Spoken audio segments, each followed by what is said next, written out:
Olá pessoal, na aula de hoje vamos conversar sobre o sistema de partida indireta compensada. Então o sistema de partida indireta compensada é mais um sistema de partida de motores que tem como objetivo a redução da corrente de partida.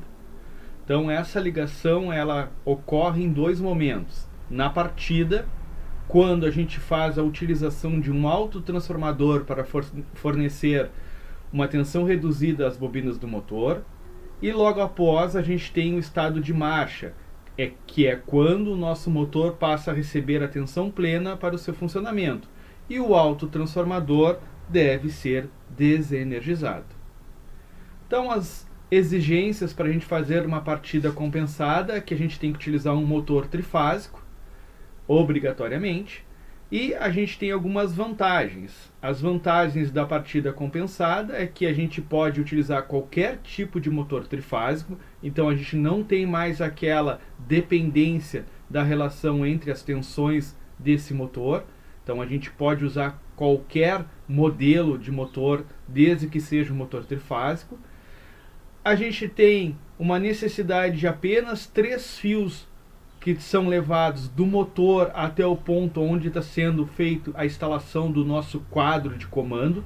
Isso é muito importante, esse ponto, visto que numa partida estrela-triângulo, que é que a gente viu na aula anterior, a gente necessita levar do motor, do ponto onde está instalado o motor até o quadro elétrico, a gente precisa levar 6 condutores. Porque a ligação é feita no nosso circuito principal. Ora o motor está em estrela, ora o motor está em triângulo. Nesse caso, pessoal, a gente vai fazer a ligação do motor dentro da caixa de ligação e vai levar do motor até o quadro de comando, a gente vai levar o quê? A gente vai levar 3 condutores apenas.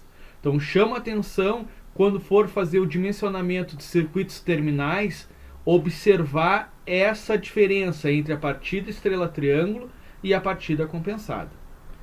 O motor permanece sempre energizado, mesmo no intervalo de troca dos contatores. Isso aqui é muito importante, por quê, pessoal? Porque a gente não vai ter aquela comutação integral.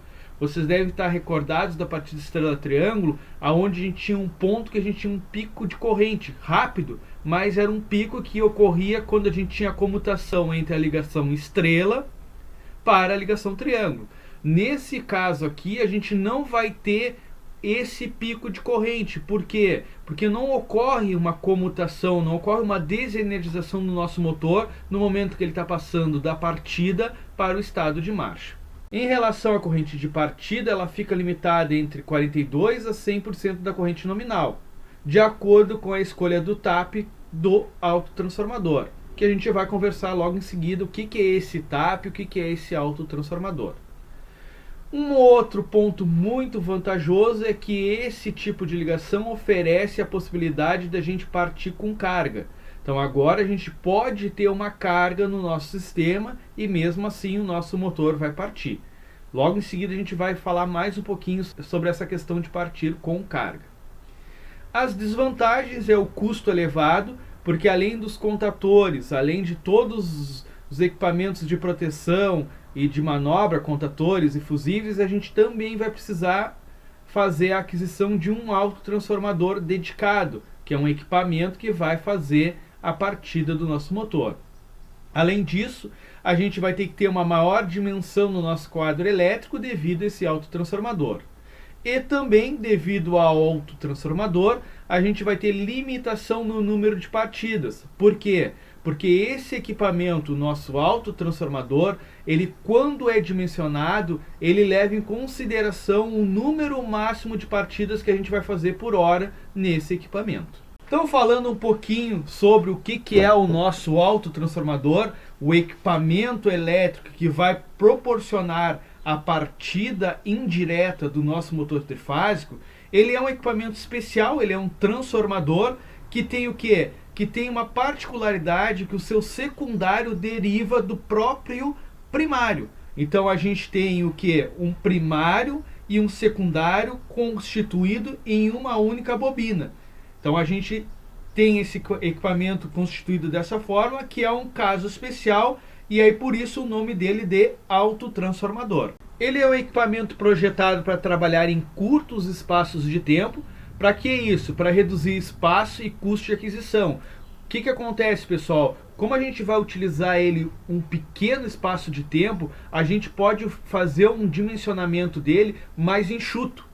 Tá? Por quê? Porque a gente precisa utilizar ele em torno de 10 a 15 segundos.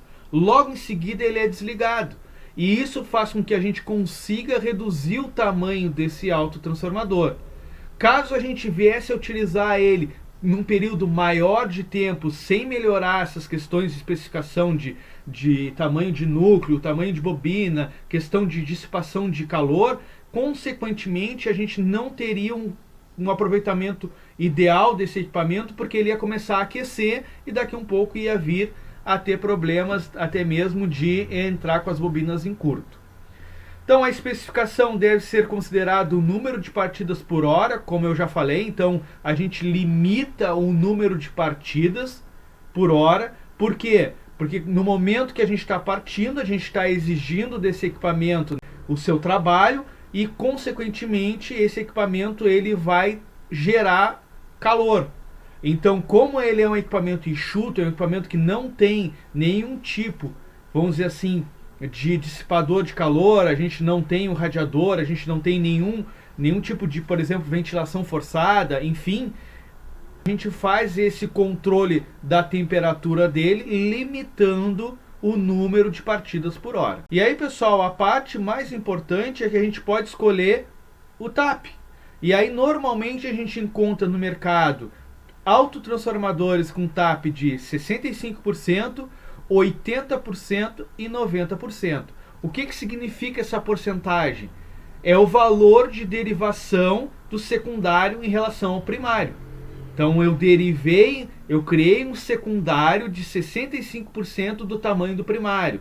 E aí eu vou ter o que? Uma relação de transformação entre primário e secundário.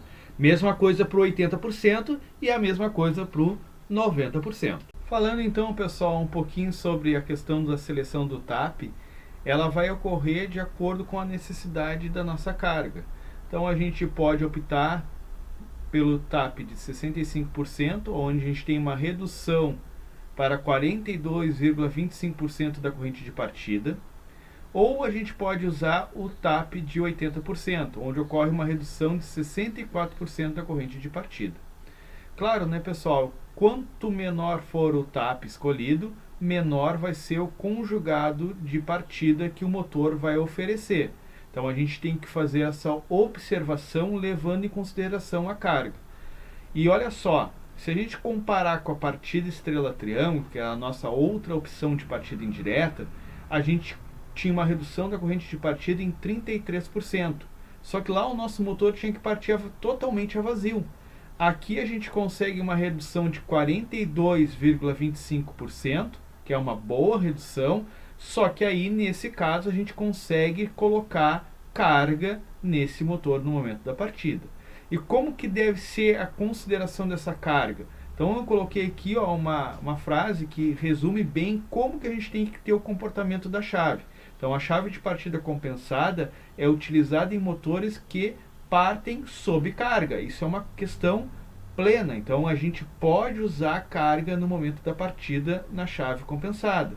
Só que o que acontece? O conjugado resistente de partida da carga, o que é esse conjugado resistente? É a força oposta ao movimento do nosso motor.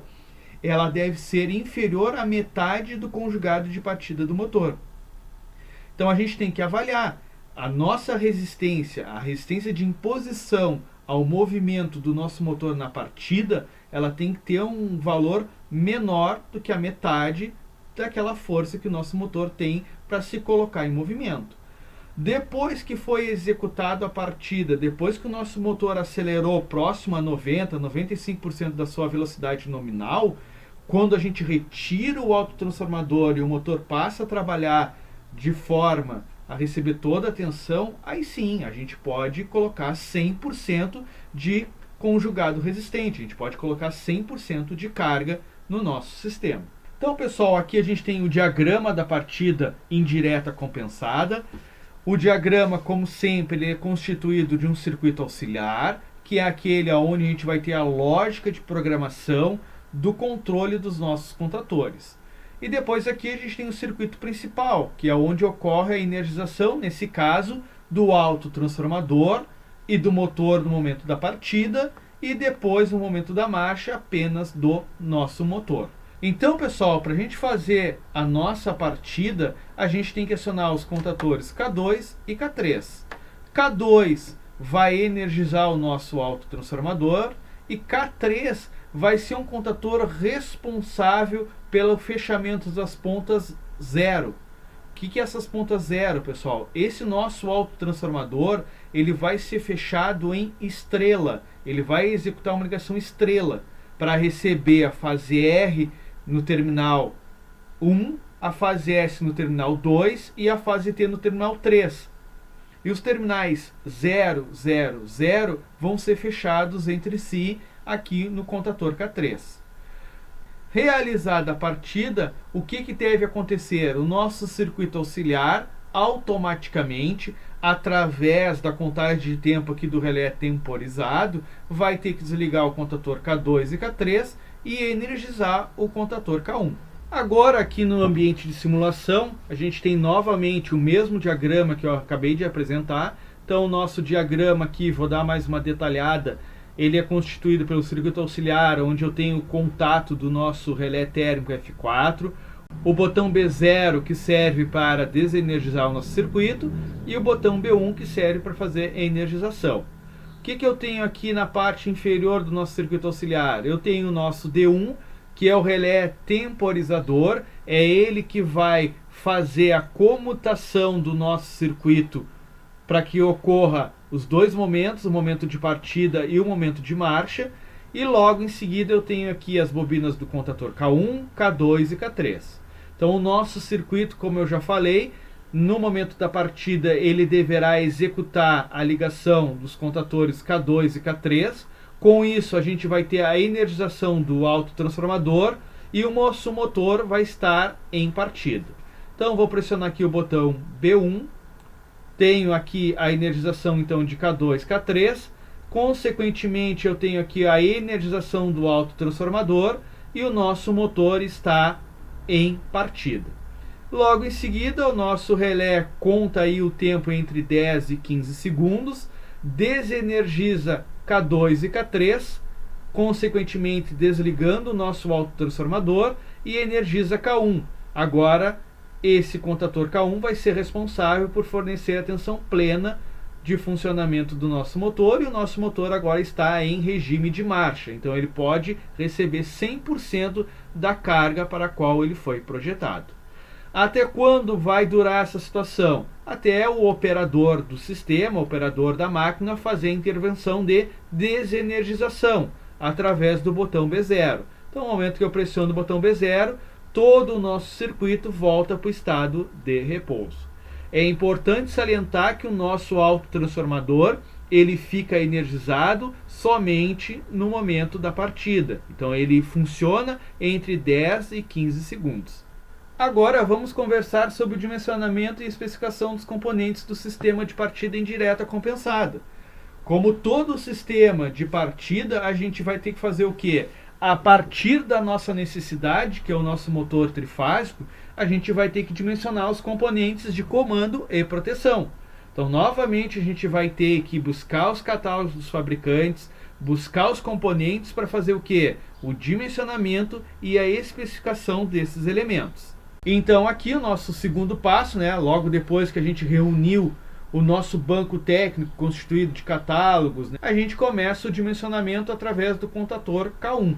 Então, o contator K1, ele para ser dimensionado, a gente vai utilizar a inequação, onde IE, que é a corrente nominal máxima do contator, tem que ser maior ou igual a IN, corrente nominal do motor. Então, tradicionalmente, como eu já tenho feito, eu vou trazer um exemplo para a gente poder calcular e poder, vamos dizer assim, exercitar cada passo do dimensionamento aí da partida compensada. O motor que eu trago hoje é um motor trifásico, modelo W22 IR3 Premium da WEG, com uma potência de 30 CV constituído esse motor por 8 polos. A tensão de alimentação do circuito principal e do circuito de comando vai ser 220 volts. Então eu já realizei uma consulta prévia no catálogo deste motor. A corrente nominal desse equipamento é 77,8 amperes e a relação IP sobre N é igual a 6,7. Então, pessoal, simplesmente o que a gente vai ter que fazer? Vai ter que pegar esse valor de N e encontrar um contator que tenha uma capacidade de condução de corrente maior do que o que a gente está demandando, que é 77,8 amperes. Então eu trouxe aqui um recorte do catálogo de contatores. Então o que a gente tem que observar? A nossa demanda é 77,8 amperes. Eu tenho que observar então a corrente máxima do nosso contator. Neste caso aqui o meu IE máximo que eu observei foi o do contator CW80, que tem uma capacidade de condução de corrente de 80 amperes. Então esse equipamento serve, né? Ele está adequado para ser utilizado para o nosso motor. Além disso, o que mais que a gente tem que observar? Qual o fusível máximo que o fabricante exige para que a gente utilize com esse equipamento, que no caso aqui é um fusível de 160 amperes. Então, trazendo aqui a especificação, eu vou utilizar então um contator CWB 80 1130 D23/160 amperes. Só relembrando, o que a gente tem nessa especificação? CW80 é o modelo do contator.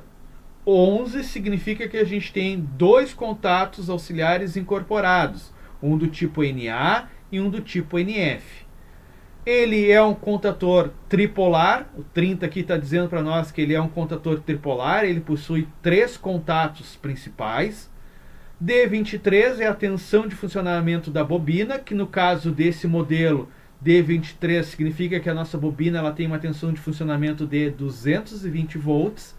E 160 amperes é o fusível máximo que eu vou ter que utilizar com esse equipamento para que ele tenha a sua proteção adequada. O terceiro passo é o dimensionamento então e especificação do contator K2. E agora o dimensionamento passa a ser um pouquinho diferente do que a gente fez ali no segundo passo. O que a gente tem que observar agora? A gente tem que observar qual o tape que foi selecionado. E aí, pessoal, quando a gente seleciona o tape, a gente não vai poder mudar caso a gente tenha feito esse dimensionamento, por exemplo, utilizando o tape menor. Eu não posso utilizar o tape menor, o de 65%, e fazer todo o dimensionamento e depois passar para o tape de 80%. A gente faz o dimensionamento considerando que a gente pode utilizar então um autotransformador no tape de 65 e no de 80. E aí o que eu proponho para vocês? Eu proponho que a gente faça o dimensionamento então considerando o tape de 80. Porque reduzir eu posso reduzir, porque eu vou estar dentro do dimensionamento. O que eu não posso é elevar o tape se eu fiz o dimensionamento usando um tape menor. Então o que eu vou fazer aqui? Eu vou usar para fins de dimensionamento o tape de 80%. Então para encontrar o contator K2 adequado para a nossa situação, a corrente nominal do contator tem que ser maior ou igual a K ao quadrado vezes a corrente nominal. Quem é esse K? É o fator relacionado ao tape. Então, se a gente for utilizar um tape de 80, o nosso K vai ser 0,8. E aí o que a gente vai ter? No nosso exemplo, o nosso contator vai ter que ter uma corrente nominal maior ou igual do que 0,8 ao quadrado vezes 77,8. Isso nos dá uma corrente de 49,8. Então, previamente lá consultando no catálogo, eu escolhi um contator CW50, que é um contator que tem uma capacidade de condução de 50 amperes. Novamente aqui a especificação, possui 2 contatos auxiliares, um normalmente aberto e um normalmente fechado, e também o que mais que a gente tem aqui, ó, o 30, que significa que ele possui 3 contatos principais, D23, que é a tensão de funcionamento da bobina, que nesse caso é 220, E o fusível máximo a ser utilizado com esse equipamento deverá ser o de 100 amperes. E além disso, pessoal, eu adicionei um BFB20. O que é um BFB20? É um bloco de contatos auxiliares adicional que vai acoplado nesse contator. Porque se vocês voltarem lá no circuito auxiliar, vocês vão observar que a gente precisa do contator K2, a gente precisa de 2 contatos normalmente abertos auxiliares para compor a lógica de programação do circuito auxiliar. No quarto passo, a gente vai fazer então a seleção do contator K3. Para fazer a seleção e o dimensionamento do contator K3, a gente vai novamente considerar o fator K. Então agora a nossa equação fica estabelecida da seguinte maneira: a corrente nominal do nosso contator tem que ser maior ou igual a K menos K ao quadrado vezes a corrente nominal. Então, trazendo o nosso exemplo, o que a gente vai fazer? Novamente a gente vai utilizar o mesmo K que a gente utilizou em K2. E agora a gente vai ter o seguinte: corrente nominal do nosso contator tem que ser maior ou igual a 0,8 menos 0,8 ao quadrado, vezes 77,8.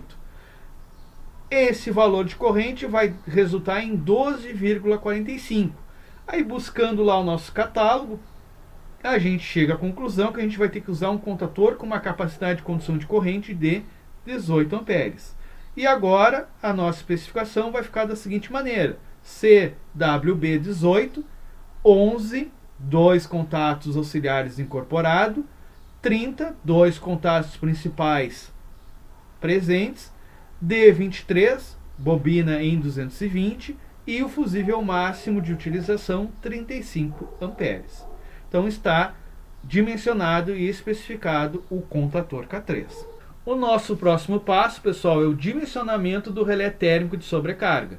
Então, para realizar esse dimensionamento, a gente vai ter que pegar a nossa corrente nominal e colocar ela dentro do intervalo de ajuste da faixa de atuação do relé. Então, eu vou ter que introduzir essa corrente nominal dentro dessa faixa de ajuste. E aí, o que eu vou ter que fazer no nosso exemplo? A corrente nominal do nosso motor é 77,8 amperes. Eu tenho que selecionar lá no nosso catálogo uma faixa de ajuste que compreenda esse valor. Qual foi a faixa de ajuste selecionada? Entre 63 e 80 amperes. Então eu vou ter que utilizar um relé térmico de sobrecarga com as seguintes especificações: RW67-5D3 com uma faixa de atuação entre 63 e 80 amperes e um fusível máximo de utilização de 125 amperes. Um detalhe muito importante na ligação compensada é que a gente vai ter que utilizar um adaptador para receber esse relé. Por quê? Porque a gente não vai conseguir fazer a conexão desse equipamento diretamente em K1, porque a gente precisa conectar em K1 a saída ou a entrada do nosso relé térmico e também a entrada da derivação do tape escolhido do nosso autotransformador. Observem isso no nosso diagrama do circuito principal. Na saída do contator K1 a gente vai ter o condutor que vem do TAP do nosso autotransformador e além disso a gente vai ter a ligação que deriva para o nosso relé térmico. Então a especificação dele é BF67-5D. Nosso próximo passo então é o dimensionamento dos fusíveis retardados, classe GL-GG. Nesse caso, o dispositivo de proteção deve suportar o pico de corrente de partida compensada, que nesse caso está limitado conforme o tape selecionado em razão da partida indireta. Durante quanto tempo, pessoal? Durante 10 a 15 segundos, que é o tempo considerado para uma partida indireta.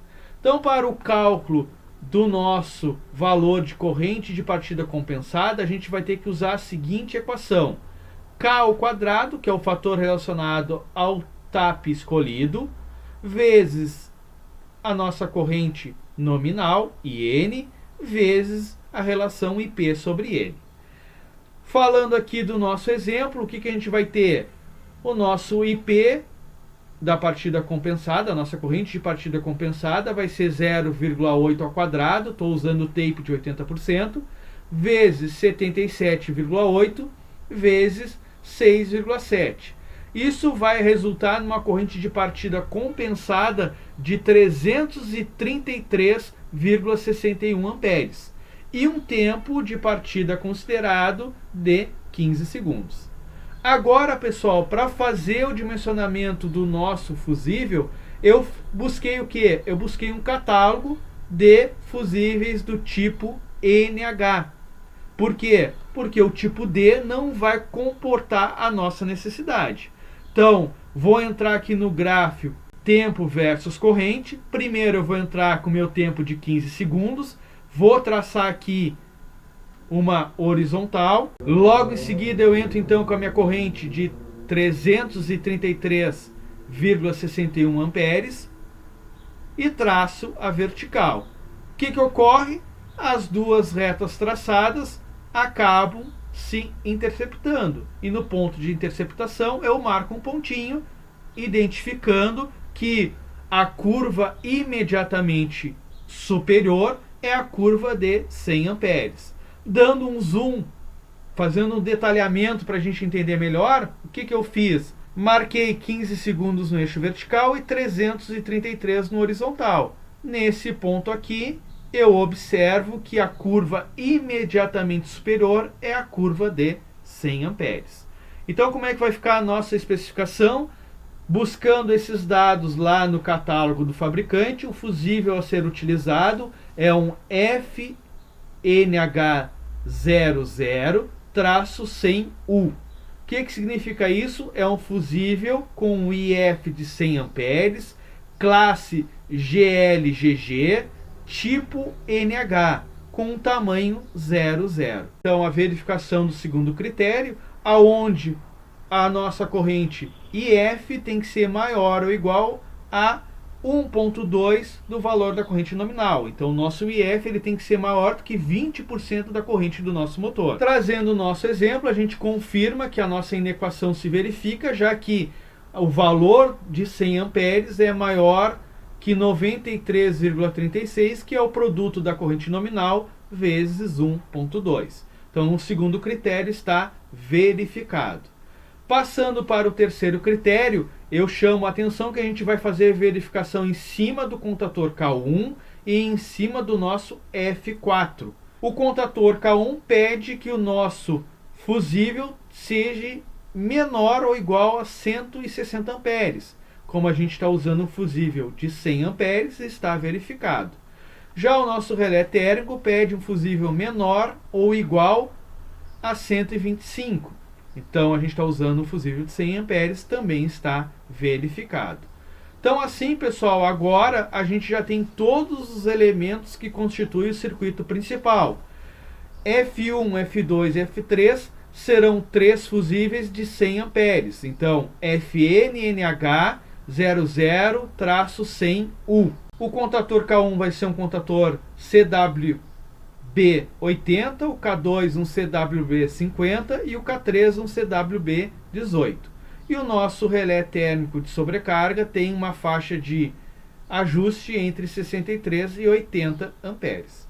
Então, esses componentes atendem à necessidade imposta pelo motor de 30 CV W22 e R3 Premium de 8 polos. No que tange o circuito auxiliar, vou chamar a atenção aqui de um item que a gente já conversou anteriormente aqui na nossa aula, que é a necessidade de dois contatos auxiliares K2. Então eu vou ter um contato normalmente aberto aqui nessa parte do circuito e outro contato normalmente aberto de K2 aqui nessa outra parte do circuito.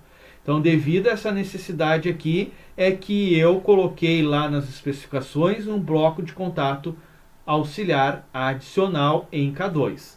Depois, em relação ao contator K1, a gente precisa de um contato auxiliar apenas, e contator K3 não existe a necessidade de utilização de contato auxiliar. O que a gente vai ter que especificar aqui nesse circuito auxiliar? O botão liga e desliga, que nesse caso aqui eu estou usando esse botão de duplo comando. Então ele tem uma parte que é a parte verde, que é para ligar, e a parte vermelha, que é para desligar. Lembrando que na parte traseira desse botão eu tenho um contato normalmente aberto, no verde, e um contato normalmente fechado, no vermelho. Além disso, a gente tem que botar um dispositivo de proteção para proteger esse circuito auxiliar. No caso aqui eu estou usando um disjuntor termomagnético. E por último, a gente tem que dimensionar o nosso relé temporizador. Esse relé temporizador, nesse nosso caso, ele tem que trabalhar no sistema on-delay. O que é o sistema on-delay? É aquele no qual ocorre a energização de A1 e A2 e o equipamento começa a contar o tempo para logo depois acionar os seus contatos. Então está aqui no nosso gráfico, ó. A1 e A2 foram energizados aqui no instante 0, e aí eu tenho a contagem do tempo para no instante 1 ocorrer a comutação dos contatos. E é essa comutação aqui dos contatos que desliga K2 e K3 e energiza o contator K1. E aí o que acontece, pessoal? Essa situação ela se mantém até a desenergização total do circuito, quando eu tenho todos os elementos voltando para o estado de repouso.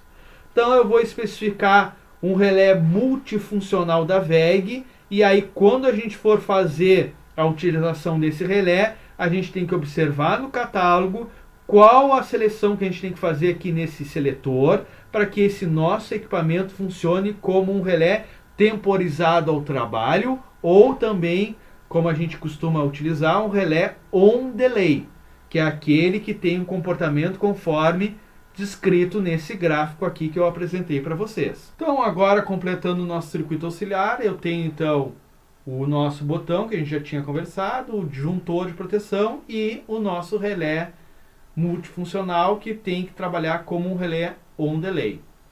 Então agora aqui eu tenho a nossa relação de materiais. É muito importante a confecção da relação dos materiais. Primeira coisa aqui são os fusíveis, depois aqui eu tenho a base de fixação desses fusíveis do tipo NH, placa divisória, que é uma plaquinha que vai entre os fusíveis, os contatores, o K1, o K2 e o K3, o nosso relé térmico de sobrecarga, aqui a base de montagem individual para o relé térmico, o relé multifunção, o botão pulsador com as devidas especificações e o nosso disjuntor para fazer a proteção do circuito auxiliar.